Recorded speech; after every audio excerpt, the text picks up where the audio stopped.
Assalamualaikum warahmatullahi wabarakatuh.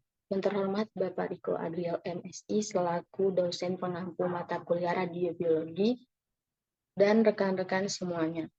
Perkenalkan, kami dari kelompok 4 akan membahas seputar kimia radiasi. Sebelum itu, perkenalkan saya Angelika Devalma, NIM 21104411034, dan rekan-rekan saya. Pembahasan pertama akan dijelaskan oleh Yuni. Kepada Yuni dipersilakan. Baiklah, di sini saya akan menjelaskan tentang kimia radiasi. Nah, apa sih kimia radiasi ini? Kimia radiasi adalah suatu bidang kimia yang mempelajari interaksi bahan kimia dengan radiasi ionisasi, di mana dalam radiasi ini termasuk juga radiasi elektromagnetik seperti radiasi sinar gamma dan sinar X, dan juga termasuk dalam partikel bermuatan seperti partikel beta dan partikel alfa. Untuk aplikasinya, kimia radiasi ini digunakan untuk sterilisasi medis dan makanan, sintesis polimer, dan pengujian material. Dalam sterilisasi, radiasi digunakan dalam membunuh mikroorganisme dalam produk medis dan makanan. Dan dalam sintesis polimer, radiasi ini digunakan untuk menghasilkan molekul-molekul polimer dalam pengujian material. Radiasi ini digunakan untuk memeriksa sifat material dan reaksi kimia lainnya. Radiasi ionisasi yaitu suatu reaksi yang dapat menyebabkan reaksi kimia dalam materi yang terkena radiasi, sehingga akan mempengaruhi suatu struktur dan sifat bahan kimia tersebut. Untuk efek buruk dari radiasi ini yaitu dapat memicu timbulnya kanker, mutasi genetik pada organisme makhluk hidup.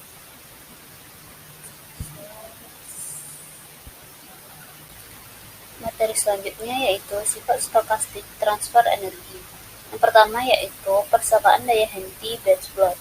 Persamaan daya Henty-Bach-Blot ini menjelaskan suatu proses transfer energi dari elektron yang melambat dengan sebagai proses yang berkelanjutan. Pendekatan Bach-Blot yang cocok untuk pertanyaan fisika umum terbukti tidak memadai untuk menjelaskan peristiwa yang pada akhirnya mengarah pada perubahan molekuler dalam medium. Yang kedua yaitu perkiraan perlambatan terus-menerus. Energi diasumsikan disimpan dalam aliran yang terus-menerus daripada dalam mode diskrit yang terjadi dalam kasus nyata. Pendekatan ini terbukti mendekati kenyataan. Yang selanjutnya yaitu spurt blot, Essor and Trade. Yang pertama yaitu spurt memiliki energi rentang dari 6 sampai 100 elektron volt.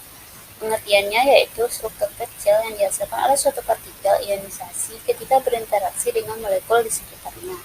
Yang kedua yaitu blot memiliki energi dengan rentang 100 sampai 500 elektron volt. Yang memiliki arti yaitu struktur yang lebih besar daripada spurt terbentuk ketika beberapa spurt bergabung menjadi satu struktur yang lebih besar. Yang terakhir yaitu short strike yang memiliki energi lebih dari 500 sampai 5000 elektron volt. Memiliki jajakan pendek yang dihasilkan oleh partikel ionisasi ketika melewati suatu medium.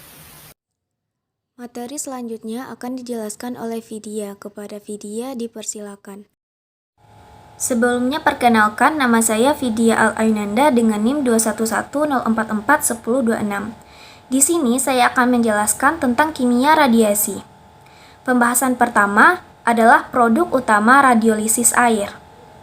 Air merupakan elemen penting dan fundamental bagi sistem kehidupan, sehingga tidak mengejutkan bahwa sebagian besar transfer energi dari peristiwa awal ionisasi dan eksitasi berlangsung dengan molekul ini. Radiolisis air adalah proses pemecahan molekul air menjadi berbagai senyawa kimia melalui paparan radiasi. Hal ini akan menghasilkan produk primer, yaitu molekul air yang tereksitasi. Disosiasi langsung, yaitu radikal hidrogen dan OH-, serta dari ionisasi langsung ada H2O+, dan elektron. Kedua adalah kimia radikal lebih lanjut. Radikal dapat terbentuk melalui berbagai mekanisme, termasuk radiolisis. Radikal adalah molekul atau ion yang memiliki satu atau beberapa elektron yang tidak berpasangan. sehingga sangat reaktif dengan senyawa lain untuk membentuk senyawa baru. Molekul radikal atau tereksitasi ini terbentuk dalam jarak nanometer satu sama lain. Ketiga adalah rekombinasi. Salah satu reaksi langsung yang dapat terjadi saat spesies kimia reaktif masih dekat antara satu sama lainnya adalah rekombinasi produk awal. Energi akan dikonversi menjadi energi panas di sekitarnya. Radikal dan pasangan ion dapat bergabung kembali. Namun, karena dengan berlalunya waktu, difusi memisahkan dan secara efektif mengencerkannya di lingkungan air dan rekombinasi berakhir dalam waktu 10⁻⁻11 detik. Keempat adalah tahap kimia. Reaksi ini terjadi di sekitar lintasan dan tidak homogen, yaitu konsentrasi yang mengendalikan laju reaksi tidak seragam. Selanjutnya adalah nilai G. Nilai G merujuk pada koefisien radiasi atau rendemen radiasi yang mengukur jumlah molekul yang terionisasi atau diradikalkan oleh satu satuan energi radiasi yang diserap oleh materi.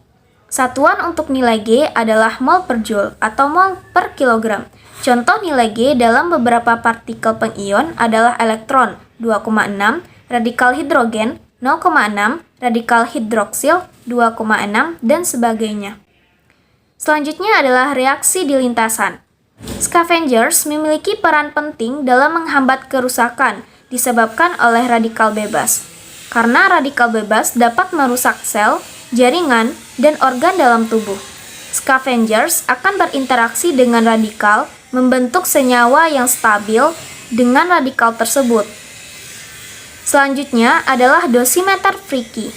Dosimeter Freaky adalah alat untuk mengukur dosis radiasi, terutama pada jaringan manusia. Ketika larutan Freaky terkena radiasi, ion besi Fe+2 akan teroksidasi menjadi ion feri Fe+3 dan membentuk senyawa ferik Fe+4 yang kemudian diukur dengan spektrofometer. Dosimeter Freaky adalah sebagai hasil iradiasi larutan encer dari ion besi yang awalnya dikembangkan sebagai alat pengukur dosis. Interpretasi model Freaky. 1. Spesies molekul reduktif yang tepat di dalam sel akan bertindak dengan cara yang sama. Pada gilirannya, teroksidasi dalam proses tersebut. 2. Spesies molekul air, terutama oksigen, yang ada di lingkungan sel akan mengubah hasil kimiawi dengan kehadirannya. 3. Tidak semua energi yang tersimpan dalam ionisasi dan eksitasi pada akhirnya menciptakan perubahan kimiawi pada scavenger. 4. Scavenger yang bersaing mengurangi hasil Fe+3, yaitu akan mendapat perlindungan dari Fe2+, jika ada spesies lain atau bereaksi secara kompetitif dengan produk radiolitik. Materi selanjutnya akan dijelaskan oleh Angel. Kepada Angel dipersilakan. Halo, saya Angelika Devalma, NIM 21104411034. Ketika tubuh manusia terkena radiasi, maka molekul penyusun sel penting seperti DNA mengalami reaksi fisikokimia, yaitu eksitasi dan ionisasi. Nah, kita akan membahas dua hal yang akan terjadi, yaitu aksi langsung dan aksi tidak langsung. Aksi langsung terjadi karena energi foton radiasi langsung mengenai molekul spesifik dalam sel.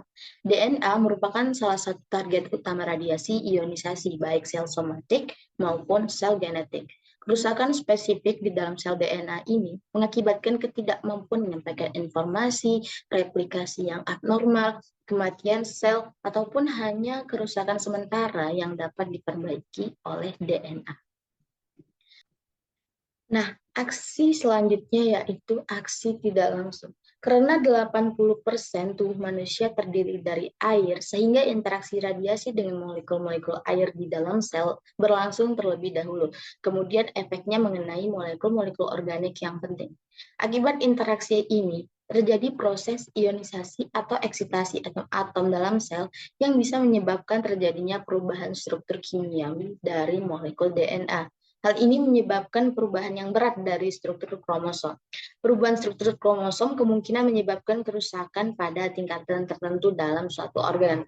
Hal ini akan terjadi pada sel yang peka terhadap radiasi. Namun, bisa terjadi sebaliknya nih, yaitu akibat interaksi dengan radiasi bisa sembuh dengan sendirinya melalui proses biologis dalam sel. Hal ini disebut dengan proses perbaikan sendiri atau cell repair. Selanjutnya kita akan masuk ke tahap rekombinasi dan restitusi. Rekombinasi adalah penyatuan pasangan ion atau pasangan radikal untuk membentuk molekul dari mana mereka berasal. Atau istilahnya di dalam DNA adalah suatu upaya penggabungan DNA dari sumber yang berbeda dengan tujuan untuk menggabungkan gen yang ada di dalamnya. Kemudian restitusi. Restitusi merupakan pemulihan kimiawi dari molekul yang diubah ke keadaan semula tanpa intervensi langkah enzimatik atau biokatalitik lainnya. Nah, salah satu contoh dari proses ini adalah DNA yang mengalami peristiwa kimiawi yang meninggalkan radikal di beberapa lokasi dalam molekul sebagai akibat dari aksi langsung dan aksi tidak langsung sebelumnya. Nah, radikal ini dapat mengalami reaksi yang kurang lebih akan memperbaiki kerusakan secara permanen, dan kemudian molekul DNA ini akan mengalami proses pemulihan. Selanjutnya kita akan masuk ke target makromolekuler dalam sel DNA. Nah, DNA adalah target utama untuk transformasi kimia yang diinduksi oleh radiasi pengian, di mana perubahan ini dapat menjadi penting secara biologis untuk kelangsungan hidup sel. Molekul tersebut membawa informasi genom yang diperlukan untuk replikasi diri, pembelahan sel, serta pembaharuan biokimia di dalam sel. Nah, bagian dari kerusakan akibat radiasi akan menjadi akibat aksi tidak langsung dari produk radiolisis air, sedangkan bagian lainnya akan menjadi hasil aksi langsung dan pada molekul DNA. Selanjutnya adalah peran konfigurasi DNA yang akan dijelaskan oleh Anissa. Peran konfigurasi DNA. Yang pertama, struktur kromatin. Kromatin itu adalah materi genetik yang terdiri dari DNA, protein histon, dan faktor non-histon. Struktur kromatin itu terdiri menjadi dua, ada eukromatin dan heterokromatin. Eukromatin adalah bentuk terbuka dari kromatin yang aktif secara genetik. Eukromatin umumnya berada di bagian tengah kromosom dan merupakan bagian yang paling sering ditranskripsikan. Sedangkan heterokromatin adalah bentuk tertutup dari kromatin yang tidak aktif secara genetik. Heterokromatin umumnya terletak pada ujung kromosom dan di bagian tengah kromosom. Perubahan dalam struktur kromatin dapat terjadi melalui berbagai mekanisme, termasuk modifikasi kimiawi pada histon dan penggantian protein histon. Struktur DNA dan kerusakan radiasi. Peran protein matriks nuklir dalam memediasi kerusakan DNA akibat radiasi pengion tidak sepenuhnya dipahami. Jangkar DNA matriks dianggap teratur dan non-acak karena jangkar ini terkait dengan mekanisme replikasi dan perbaikan biokimia dan perannya dalam pemisahan kromosom dari kromosom anak dalam mitosis. Chiu dan kawan-kawan menunjukkan bahwa protein matriks inti berikatan silang dengan gen yang aktif secara transkripsi. Kemudian perbaikan DNA. DNA itu bisa mengalami kerusakan yang diakibatkan oleh paparan radiasi pengion. Beberapa di antaranya yaitu pemutusan untai ganda atau tunggal dari molekul duplex, perubahan kimia basa, perubahan kimia dari bagian gula, dan tautan silang ke protein matriks terkait DNA atau nukleotida dalam molekul DNA itu sendiri. Nah, perbaikan DNA ini juga terdiri dari beberapa bagian. Yang pertama ada perbaikan eksisi. Perbaikan eksisi adalah salah satu mekanisme perbaikan kerusakan DNA. Mekanisme ini bertanggung jawab untuk memperbaiki kerusakan DNA seperti kerusakan pirimidin, misalnya dimertimin, atau kerusakan purin-pirimidin yang disebabkan oleh radiasi ultraviolet atau bahan kimia. Perbaikan eksisi terdiri dari 3 tahap utama, yaitu deteksi kerusakan, pemotongan DNA, dan sintesis DNA baru. Yang kedua itu perbaikan raga kesalahan atau mismatch repair, yaitu salah satu mekanisme perbaikan DNA yang sangat penting dalam mempertahankan kestabilan genetik. Mekanisme perbaikan raga kesalahan bekerja dengan mendeteksi dan mengidentifikasi pasangan basa yang salah atau tidak cocok, kemudian memotong dan menghilangkan untaian DNA yang salah. Yang ketiga itu perbaikan double strand breaks atau DSB. Perbaikan rekombinasi peran penting dalam yang disebabkan oleh radiasi melalui deteksi pada bagian yang kekurangan protein produk gen esensial REC-A. Proses perbaikan rekombinasi dimulai dengan penghilangan untai duplex oleh exonukleus di setiap ujung DSB. Protein REC-A mengikat untai tunggal yang tidak dikemas dan memulai pertukaran untai dengan duplex homolog untuk membentuk dua situs rekombinasi yang berdekatan. Ketika dua persimpangan rekombinasi dipotong, dua untai dua arah terbentuk, meninggalkan segmen untai tunggal asli yang tidak diregenerasi. Segmen beruntai tunggal ini kemudian diisi dengan DNA polimerase, dan segmen tersebut disegel kembali menjadi duplex dengan DNA ligase. Selanjutnya yaitu kesesuaian perbaikan. Yang pertama, kesesuaian perbaikan patah untai tunggal, yaitu mengacu pada kemampuan sistem perbaikan DNA untuk memperbaiki patah untai tunggal pada DNA secara akurat dan efisien tanpa menyebabkan kesalahan atau mutasi.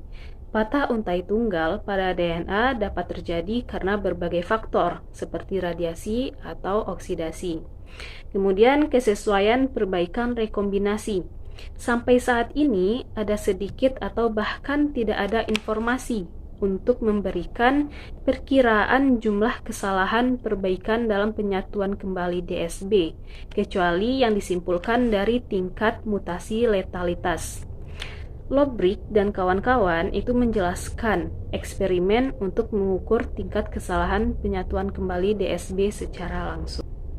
Metode mereka melibatkan hibridisasi probe DNA salinan tunggal pada fragmen pembatas node yang kemudian dipisahkan berdasarkan ukuran dengan elektroforesis medan pulsa. Fragmen pembatas yang utuh direkonstruksi hanya jika ujung yang tepat dari fragmen DSB disatukan kembali. Elektroforesis konvensional mendeteksi semua peristiwa penyatuan kembali, baik benar maupun salah. Perbandingan hasil medan pulsa dengan hasil elektroforesis konvensional memberikan perkiraan tingkat penyatuan kembali yang benar. Dari beberapa poin yang telah dijelaskan sebelumnya, kami mengambil kesimpulan yang akan dijelaskan oleh Alfil. Kepada Alfil disilakan.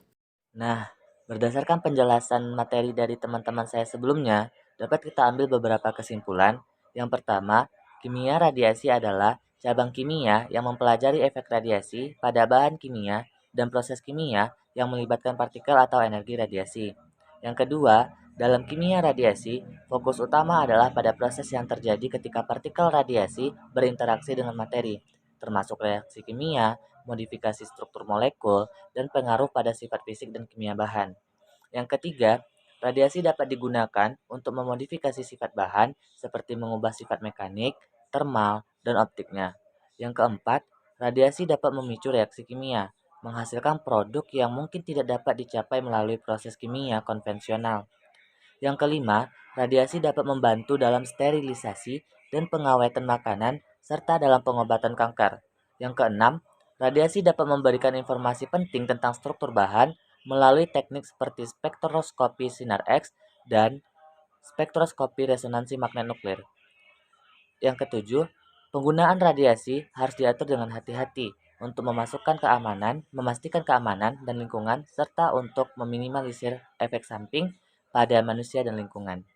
Sekian presentasi dari kelompok 4. Apabila ada kata-kata kami yang salah, kami mohon maaf. Saya akhiri dengan Assalamualaikum warahmatullahi wabarakatuh.